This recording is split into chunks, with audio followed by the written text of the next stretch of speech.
بینیرانی بەڕاست خۆشەویستان مساوتان لێبێت لاڵقەم جارێ بەرنامەکەمانە گفتوگۆکەین سەبارەت بە کێشەکانی نێوان هەرێم و بەغدا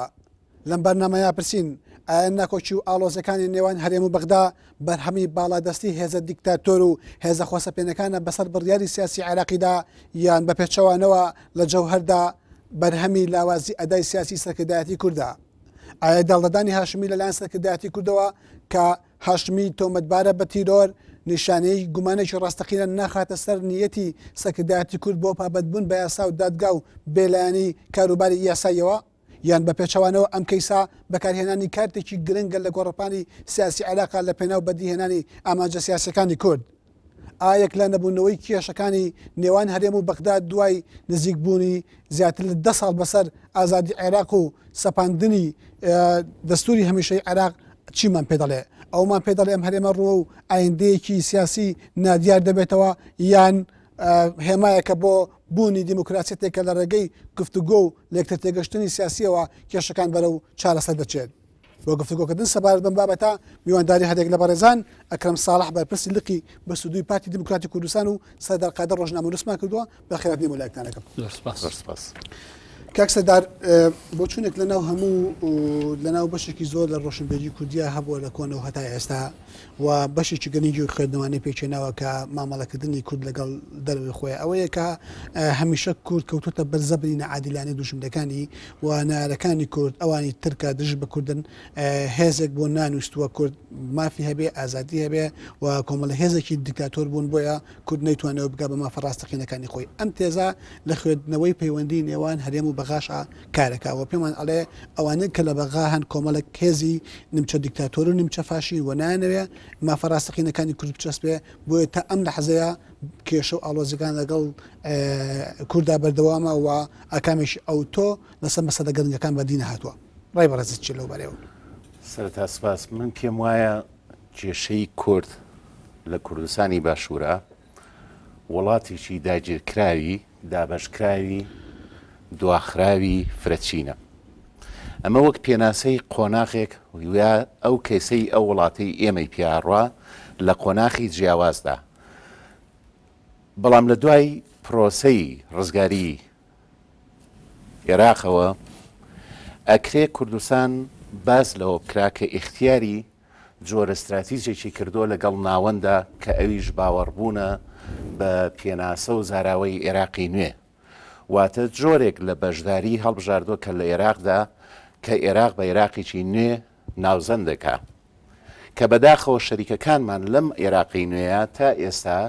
زاراوەی عێراقی مەزن باس ئەکەن. یعنی ئەوان عێراق بە عێراقیی نوێ نابێنن کە هەموو نەتەوە جیاوازەکان بەشدار بن لە پێکهاتەی سیاسی ئەم وڵاتەیە. لەمەوە دروشمی فیدراڵیەت کە پێشتر پەرلەمانی کوردستان و لەدەی ئەو لایەنە سیاسیانەی کە لە پەرلەمانی کوردستانە هابوون وەکو هەڵبژاردنێک بۆ جۆری پەیوەندی کوردستان و هەرێم و ناوەند باس کراوە. بەڵام تا ئێستا لە ڕووی پراکتیکەوە لە ڕووی ئەرزی واقعەوە ئایا ئەم فیدراڵیەتە چۆن کاک سەردار ئەمەی کە پرسیارەکەیە هۆکاری ئەم حاڵەتەیە هۆکارەکە ئەو خوێندنەوەی کە هەیە بەشێک لەو خوێندنەوەی کە هەیە ئەوش ئەوەیە ئەیخاتە ئەستۆی بوونی کۆمەڵی هێزی دیکتاتۆر هێزی نیمچەفاشی هێزی مەسەبی توند لە بەغایە کە ئەم هێزانە ماف و ئازادەکان بە کۆت ڕەوا نابینن بۆ چوونێکی تریشێ ئەیگەڕێنێتەوە بۆ خراپی ئەدای سیاسی سەرکردایەتی کورد کە نەیتوانێەوە بە شێوەیەکی باش تەعامل لەگەڵ ئەم کەیسەیە بکە. من پێم وایە هەردوو فاکتەرەکە دەورە بینێ.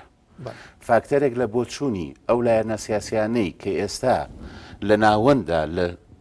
شوێنی دەسەڵاتی سیاسیا کارەکەن و بۆ چوون و توێرەکانیان و تێڕوانینیان بەرامبەر بە کەیسی کوردی چۆنە ئەوەی کە باسە کرد بەو جۆرە ئەیخێردنەوە. بەڵام بەشێکی کەی ئەوەیە کە سەرکردایەتی سیاسی کورد تا ئێستا پەیوەندیەکەی خۆی لەگەڵ ناوەندە بەو جۆرە کاری کردووە. بەو جۆرە کاری کردووە بیرە نەچێتەوە ئێمە هاتووی ناوەند بەهێزەکەین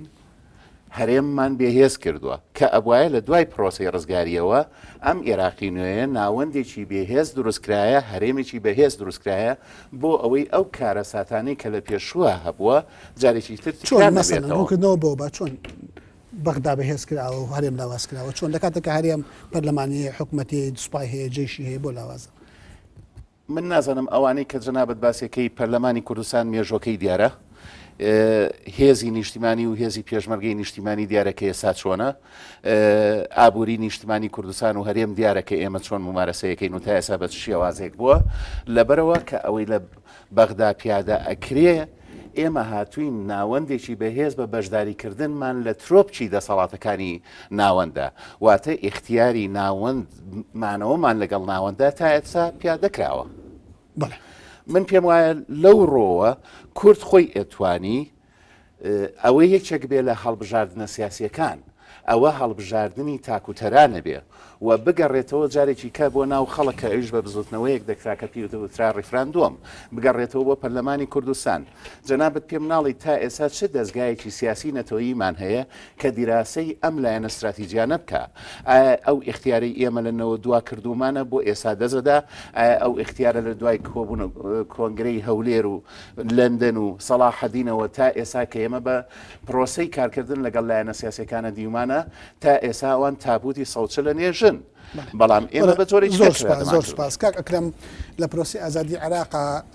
لە دوای پرۆسی ئازادی عێراقەوە دیاردەیەک سەرنجی هەموو لایەکی ڕاکێشە ئەویش هەڵوەشانەوەی تەواوی بوونەی دەوڵەتی عێراق بووە هەموو دەموو دەستگاکانیەوە کورد ڕۆڵێکی گەورەی بینی لە بیناکردنەوەی ئەم دەوڵەتەیە لەگەڵ بیناکردنەوەی ئەم دەوڵەتەیە هەتا ئێستا کێشەکانی هەرێم کێشە بنچینەکان وەکو کەرکووک وەک پێشمەرگە وەک نەوت و غاز بە هەڵبەسرایی ماوەتەوە وە کورد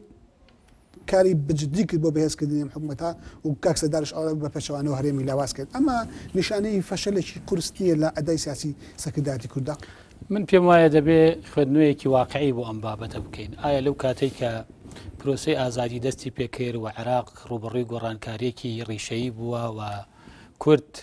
توانی لەو گۆڕانکاریانە ڕۆڵی هەبێ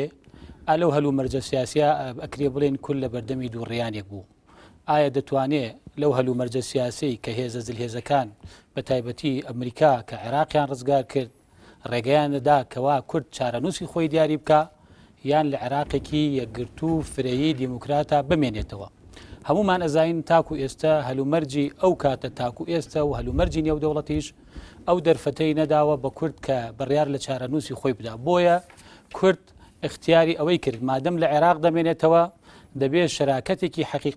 حقیقی لە حکومڕانی لە عێراقا هەبێ و ئەو شراکەتە لە سەر بنەمای تەوافقی نیشتمانی بێ و لەسەر بنەمای ئەوە بێ کە تەواوی مافەکانی کورد لە عێراقی نوێدا دەستەبەر بکرێ. ئەلبەتە ئەگەر سەری ڕووداوەکانی دوای پرۆسی ئازادی بکەین کورد ڕۆڵێکی کارای بینی لەو بوارەدا و توانی ئەو شراکەتە بەدەست بێنێ و لە دەستوری نوێی عێراقدا بەشێکی زۆری مافەکانی کورد لەو دەستورەدا بچەسپێنێ و لە پرۆسەی سیاسی عێراقشتا ڕۆڵێکی کاریگار ببینێ و تەواوی پێکاتەکانی حکم لە عێراقا لەسەر بنەمای تەوافقێکی نیشتمانی دابمەزرێتەوە. بەڵام ئەکرێ هەمومان کۆلی لەوە نەکەین کە بارودۆخی عێراق و ئەو کەلتورەی کە عێراقی لەسەر بنیاد نراوە لە ساڵەکانی بیستەوە کەلتورێک بووە کە عێراق لەسەر بنەمایەکی تاکدەسڵاتی تاکڕەوی و بنیاد نراوە. ئەم عەقلێتە شۆڤێنیە ئەو بیرکردنەوە تاگڕەوەی کە لە عێراقا هەبووە ئەلبەتە کاریگەری لەسەر بیر و بۆچوونی هەموو ئەو لایەنە سیاسیانەی هەبووە کە لە عێراقدان بە تایبەتی لایەنە ئەکرەم چەندێک دانانی دەستور گرنگە لە هەموو وڵاتێکە ئەوەندەش جێبەجێکردنی لەسەر ئەرزی واقع گرنگە و خەڵک تەعامل لەگەڵ جێبەجێکردنی ئەماکە لەسەر ئەرزی واقع ئەوەی کە هەمیشە مای دەستکەوت وەکو دەستکەوت باس ئەکرا لە پەیوەندی نێوان هەرێم و بەغدا مادەی 140 و کۆمەڵێک شتی دیکە بوو بەڵام هیچی جێبەجێ نەکراوە ئەوەی کە وەکو دەستکەوت جێبەجێ دەکرا پێشێنانی هەرێمە فیدراڵەکان بوو نەکراوە ئەم بە کوتێکەی کۆمەڵێک شتە تێکستە لەناو کتێبە لەناو وەرەقەیە بەبێ ئەوەی لەسەر ئەرزی واقع دەستکەوتێکی ڕاستەقی لەبێت. ئەگەر سیر بکەین و حقیقەتی ئەم بابەتەوەکو خۆی سەرکەین سەرکردایەتی سیاسی کورد کەمتەر خەم نەبووە چ لە دەستنیشانکردنی مافە دیموکراتیەکان چی لە دەستنیشانکردنی مافە مەدەنیەکان چ لە دەستنیشانکردنی مافەکانی کورد و جێبەجێکردنی لە دەستوریشدا ئەوەی کە پاشەکشە لە دەستور دەکا ئەوەی کە پاشەکشە لە دەستورەکە و جێبەجێی ناکە ئەکرێ بڵێن ئەو عەقلێتە شۆڤێنەیە کە تاکو ئێستا لە زهنی کۆمەڵێ لایەنە سیاسیەکانی عێراقدا هەیە کە تاکو ئێستا وەک کاک سەردار وتی سەیری عێراق دەکەن وەک عێراقێکی مەزن وەکو عێراقێکی مرکزی وەکو عێراقێک کە هەموو شتەکان لە بەغداوە سەرچاوە بگرێ و لە بەرامبەر ئەما سەرکردایەتی سیاسی کورد هەوڵی داوە و توانی شوێتی هەم ڕۆڵی هاوسەنگ بەهێزکردو نەکرێم سەرکردایەتی سیاسی کورد لەگەڵ ئەوەی شەراکەتێکی حەقیقی لە بەغدا بۆ کورد دەستبەردار کردووە بەڵام توانێتی هەرێمی کوردستانیش هاوتەریب لەگەڵ گۆڕانکاریەکانی ناوچەکە پێشکەوتنی هەمەلایەنە بەخۆ ببینە ناتوانانی نکۆلی لەوە بکەیت کە ئێستا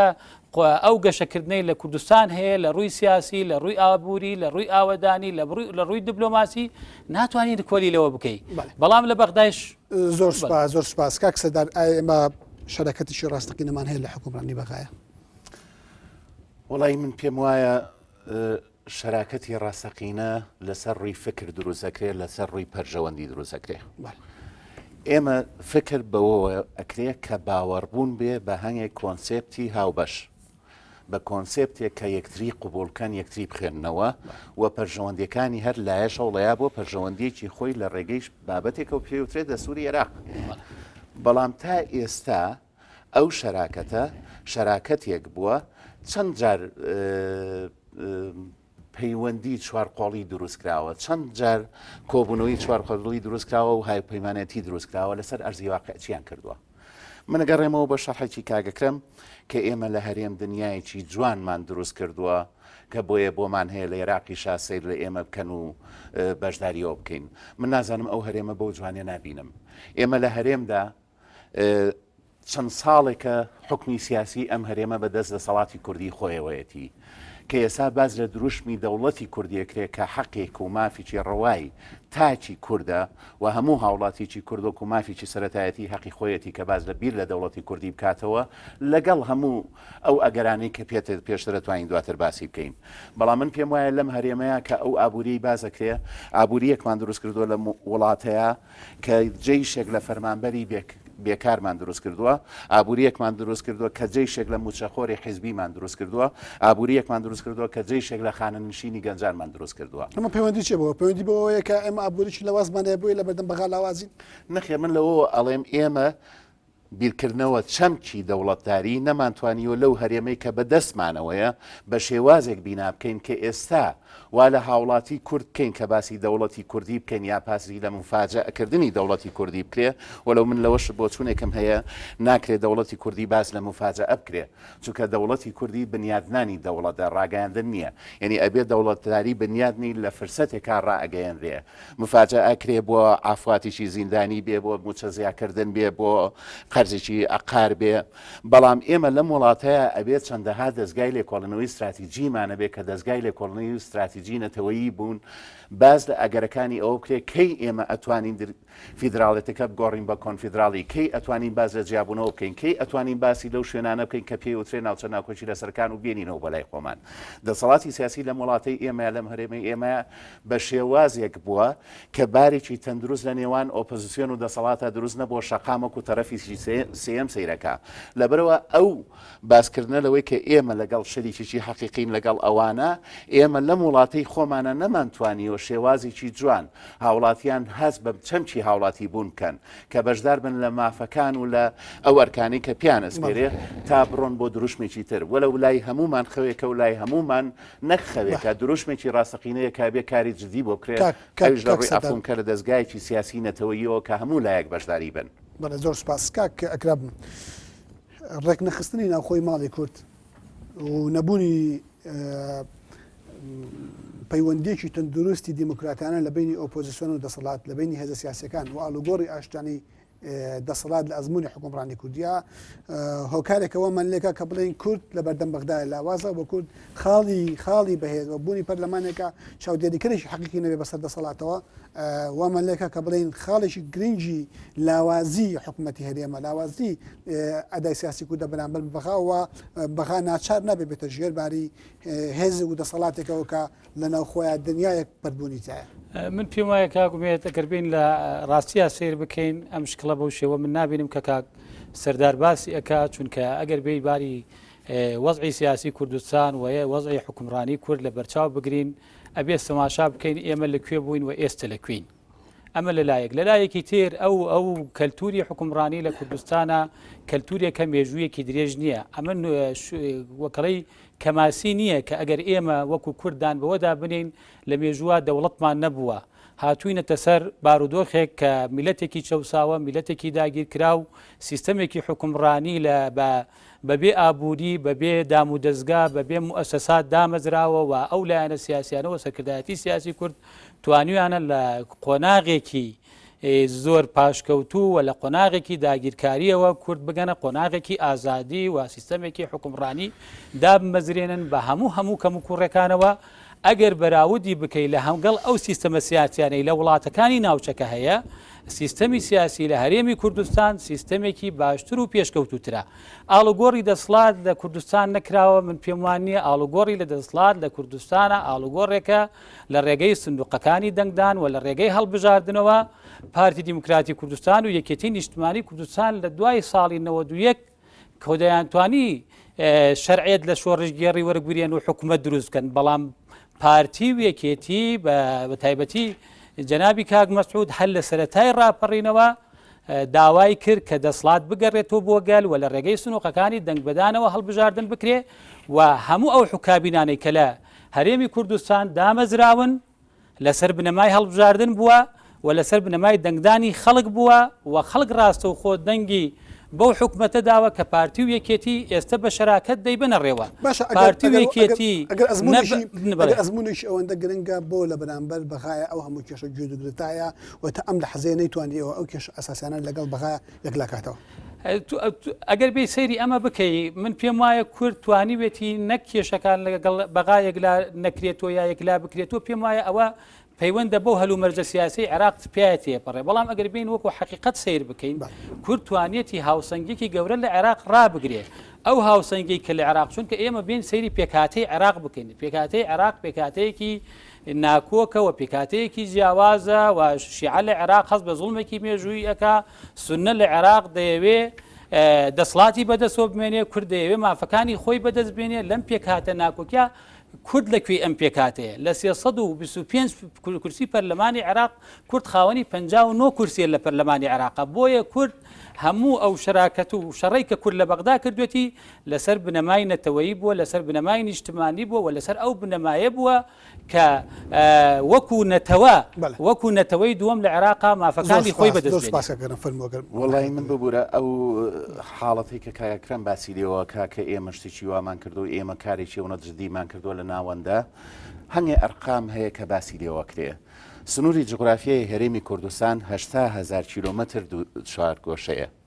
ئێمە لە ئێستادا 40,000 کیلومتر چوارگۆشەمان بەدەستەوەیە ئەی چەند ساڵە دانووسانی چیەکەین ئەمە و کوڕەکان کە تۆ ئەرزەکانت نێناوەتەوە دەستی خۆت لایەنی چیکە ئێمە غیابی دەستور هەیە لە وڵاتەیە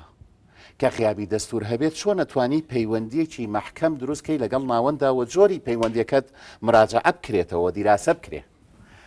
باز لەوە کاکە لەم وڵاتەیە بە هەڵبژاردن دەسەڵاتی سیاسی دروست بووە تا ئێستا غیابی کۆمیسیۆنێکی باڵای هەڵبژاردننی کوردستانی هەیە کە هەموو لایەک و هاوڵاتیان لەسەری ڕازی بن بۆی لە ڕێگەی ئاماری گشتیەوە هاوڵاتیان بتوانێت دەنگەکەی پارێزا بێ لە کاتی هەڵبژاردنە من پێم وایە کێشەکە لێرایە کاگومێت لە ناو دەسەڵاتی سیاسی کوردیا کە تەعامل مامەڵە لەگەڵ مەرکەزا ئەکا مامەڵەوە کە هەندێکیان باوەڕیان بە عێراقێکی فیدراڵی نوێ هەیە هەندێکی کەیان باوەڕی بەوە هەیە پرۆژەی جیابوونەوە یا باسکردن لە مافیچارەی خۆنووسین وەکو تەوژمێک وەک پرۆژەیەکی فشار لە کات و ئانیسانتی جیاوازە بەکاربێنێ ئەو کاتانی کە کێشەیەک دروست ئەبێ ئایا کێشەیەکی پەرژەوەندی سیاسیە یا کۆمەڵایەتیە یا ئابوووریە یا کێشەی هاشمێ یا هەر کێشێکی گرێبەستە نەوتیەکانە یا هە کێشەی نەدانی پێشمەرگەیە وەکو کێش پرۆژەیە بەکاری ئێنێ لە دانیشتێکە لە هاتشوی دوو کەسی لێپسراوی ئەملا ئەولا لە زەختێکی ئەملا و ئەولایە ئەو پەیوەندیە هێمنە بێتەوە ئەو کۆنسپتە جاریکە ئەخوێنرێتەوە و جاریکە کاری کێ ناکرێتەوە لایەنیچکە ئەوەیە کە ئێمە تا ئێستا وەک دروشم بۆ مافیچارەی خۆنووسین چیمان کردووە لەسەر ئەرزی واقعە ئێمە لە هەفتە زەمەنێکی زۆر کورت لە دانووساندا بووە لە شۆڕشی ڕزگاری نیشتمانیە ئەوەندەی بەشداری لە شۆڕشی چەکداریە کراوە ئەوەندە دانووسان کراوە کوان ئەو لە دانووسانەکانە لە ئەرزی واقع لە ڕووی سەرچاوی مرۆیەکانەوە سەرچاوی سروشتیەوە ئێمە مەتری ئەرزمان وەرگرت بێتەوە ئێمە لە دوای هەفتە چوارەوە لە دوای دانووسانەکانەوە مەخموریشمان بەخشی کەواتە هاتوین ماڵێکی نوێ دروست ئەەکەینەوە کە ناوێنین عێراقی نوێیە دواییین لیانە پاڕینەوە مامەڵا ئەەکەین لەسەرەوەی ژوورێکمان بەکرێبنەوە. من ئەم عێراقی نوێیە لە ڕووی سەرکردایەتی سیاسی کوردیەوە بۆ جۆرە بینم ئەوە جۆرێکە کاکەکرم بەڕای من ئەگەر ڕخسەمەجل بین بکاکەم جاباتۆ فەرمۆکە من پێم وایە کاک سەردار تێڕوانینەکانی بەشێکی ئەوە بۆچوونی تایبەتی ئەوەیە بەشێکشی ڕنگ بێ لە زۆر خاڵە هاوبەشیمان هەبێ بۆ مانایەری من و کاک سەردار حیوارەکەین هەموو شتەکانمان بەڵام ئەگەر بین سەیری ئەو واقع بکەین ئێمە تایە ئەژین لە بەغادا لە عێراقدا ئەلبەتە ئایا هەرێمی کوردستان لە یەک پرۆسەی جیابوونەوە یا لە یەک پرۆسەی شەراکە تا دروست بووە نەخێر هەرێمی کوردستان بە دوو قۆناغا تێپەڕیوە قۆناغی دوای ڕاپەڕین کە بەشێکی زۆری هەرێمی کوردستان ئازاد بووە بووەتە ئەمری واقع بووەتە دیڤاگۆ لەو ناوچەیە لە ئاستی نێودەوڵەتی مامەڵەی لەگەڵا کراوە حکوومەتێکی لێ دروست کراوە پەرلەمانی لێ هەبووە قۆناغێکی تر دەست پێ دەکات قۆناغی دوای پرۆسەی ئازادی عێراقا لەو قۆناغا کورد لەبەر ئەوەی هەلومەرجی نێودەوڵەتی لەبار نەبووە و هێزلهێزەکانی دنیا پشتیوانی بە دەوڵەتبوونی کوردیان نەکردووە لە ناوچەکە سەرکردایەتی سیاسی کوردویستوێتی لە ئەو عێراق نوێی کەدا ئەمەزرێتەوە کورد مافەکانی خۆی بەدەست بێنێ ئەوە کورد نییە لە عێراقا کەم تەرخەمە لە بەدی هێنانی مافەکانی خۆی بەڵکو ئەوە لایەنە سیاسیەکان و دەسڵاتدارانی لایەنی شیعی و سنیە لە عێراقا بەردەوام پاشەکشە ئەکەن لە ژێر کاریگەری بیری شۆڤێنی وەڕەجعی لە عێراقا بۆ یەک تەدەخل بکەم بام قسەکەم تاوکەم یەک کەلیمە بۆ ئیزافە بۆ قسەکەی جەنابەت ئەوە کووردە بەشداریە کا لە بەهێزکردنی ئەو لایەنەی ئێمە بە شۆڤێنی و بە ڕەگەز پەرستە باسیەکەین ئەوە کووردە ئەوێ عێراقیی هاوسەنگ دروستکە ئەوە کووردە خۆی بە بەشێک لە چارەسەر ئەبینن نەک بەشێک لە قەیران ئەوە کووردە فەخر بەوەکەین کە ئێمە چارەسەری نێوان براشیعەکان و براسوونەکانمانەکەین ئەوە کورد نییە کە ئێمە قەیران دروست ئەەکەین بۆی لەو وڵاتەیە کێشەی ئێمە کێشەی سەرەکی دروستکردنی دەوڵەتی عێراق لە 1920 کێشەی کوردی ئێمە بەشێکی سەرەکی کێشەی نەتەوەی دوو نەتەوەی جیاوازە بەڵام ئێمە هاتوین هەمیشە ماڵی خۆمان کردو بە شوێنی دیوەخانی ڕێکەوتنی ئەو برایەنەمان کە ئامادەنین لەسەر مافەسەرەکیەکانی خۆماندانی پیا بنێن لەبەرەوە ئەوە کورد نییە ئەوە کووردە بەشێکە لە چارەسەر خۆمان پیشانداوە کە لە ئەساسە ئێمە بەشێکی لە قەیرانی گەورە و نامانێت دانی پیا بنین. من پێم وانییە کاک سەردار بۆ شکڵا کورد یاسەکردایەتی سیاسی کورد کاری بۆ ئەوە کردبێ کە ناوەند لە بەغدا بەهێز بکات لەسەر حسابی هەرێمی کوردستان بەڵکو شەراکەتی کورد لە بەغدا لەسەر بنەمای ئەو دەستورە بووە کە هەموو لایەک لەسەری ڕازی بووین و من پێم وایە هەموو لایەنە سیاسیەکان لە کوردستان و هەموو هاوڵاتیانی کوردستانیش کە لایەنە سیاسیەکانی کوردستان نوێنەرایەتیان کردووە لە دوای پرۆسەی ئازادی عێراقۆ نابێ هیچ لایەنێک خۆی بە بەرپرس نەزانێ بەرامبەر بە ئەو بارودۆخەی لە عێراقا هاتووەتە پێشا چونکە کاکمێت چونکە ئێمە هەموو لایەنە سیاسەکان بە بزودنەوەی گۆڕانیشۆ کە دوای ئەوە دامەزرابوون هەمومان لە بەغدا پێکەوە ڕێکەوتوین لەسەر ئەوەی کە لە عێراقی نوێدا شەراکەتێکی نیشتمانی حکوومەتێکی هاوسەنگ و دیموکراتدا بمەزرێ کە کورد بە مافەکانی خۆی بە تەواوی مافەکانی خۆی بگا بەڵام ئەگەر لە عێراقدا پاشەکشە هەیە بەپێی هەلومەرجی سیاسی و لایەنێکی سیاسی یا هەر لایەنێکی سیاسی لە عێراقا هەوڵەدا هەژمۆنی خۆی لەسەر دەسڵات بسەپێنێ و لایەنەکانی تر فرامۆش بکە ئەلبەتە کورد بۆ یەک لەحزەی سازشی نەکردووە لە دوای پرۆسەی ئازادی عێراقۆ چەند حکوومەت لە عێراقا دامەزراوە هەموو ئەو حکوومەتانە پێش ئەوەی دابمەزرێ لایەنە سیاسیەکانی کوردستان و هایپەمنانی کوردستان لەگەڵیان دانیشتون و ڕێکەوتنیان لەگەڵا کردوون و متمانەیان بۆ ئەو حکوومەتە لەسەر ئەو بنەمایە بووە کە دەستور جێبەجێ بکە کە مادەی 140 جێبەجێ بکە کە کێشە هەڵوێسراوەکانی هەرێمی کوردستان پرسیارێکی گرنگ کاکرم ئێمە ئازانین تۆ باس لەوە دەکەی کە هەمیشە پێش دامەزاندنی هەموو کابینەکان لە حکوومەتی عێراقیە کورد لەسەر ساڵ بۆ بەژاندی نەتەوەی کورد لە بەغا دەنگی بۆ حکوومەتەدا و بەشداری کردو ئێمە کۆمەڵێک ڕێکەوتنی جۆرا و جۆر ئەبینن لە بینی حیزبی ئیسلامی و مەجلیسی عەلاوی شەریف پارتی ڕێکەوتنیان کرد هەروەها ڕێکەوتنی سێقۆ لە حیزبی ئیسلامی و شەریف پارتی هەروەها ڕێکەوتن لەگەڵ لستی عێراقیە بە کورتی کۆمەڵێک ڕێکەوتنی جیاواز تا دەکاتە ئاخر ڕێکەوتن کە ڕێکەوتناوی هەولێر بە حکوومەتی تازی عێراقی لە پێشیان لە بەرهەمی ئەم ڕێکەوتنانە چی سەوز بووە پرسیارەکە ئەمەیە چی سەوز بووە لە سەدا چلی خاکی کوردستان گەڕاوەتەوە کە ئێستا لە خارجی حکومڕانی کوردایە بێگومان تاکو ئێستا بچێ لە خاکی هەرێمی کوردستان نەگەڕاوەتەوە. بەڵام ئەو هەنگاوانەی کە لە دەستور دیاری کراوە بێگومان هەندێک هەنگاو چوەتە پێش و بەردەوام تاکو ئێستا و لە داهاتووش هەمیشە حکوومەتی هەرێمی کوردستان و سەرکردایەتی سیاسی کورد پێداگر بوون لەسەر ئەوەی ئەولەوێتی هەر شەراکەتێکی ئێمە لە عێراق و ئەولەوێتی ئێمە لە عێراقا جێبەجێکردنی مادەی ١40 ئەوەی کە خەیرانەکانی عێراق و ئەوەی مباتەلە بە وەزعی سیاسی عێراقەکە و بە مافەکانی کوردوەکە ئەلبەتە ئەو لایەنانن کە دیدێکی جیاواز لە دیدێکی دیموکراتی و شەراکەتی نیشتمانیان بۆ عێراقەیە. بەڵام دامەزراندنی عێراق لەسەر بنەمایەکی نیشتمانی نییە. دامەزراندنی عێراق لەسەر بنەمایەکی تایفی نەتەوەیی ئاینیە و هەرێکێ لەو لایەنانەی لە عێراقا خاوەنی ئەجندا و کێشەیەکن. ئێمە کێشەمان لەگەڵ سونە هەیە لە عێراق لەسەر خاک،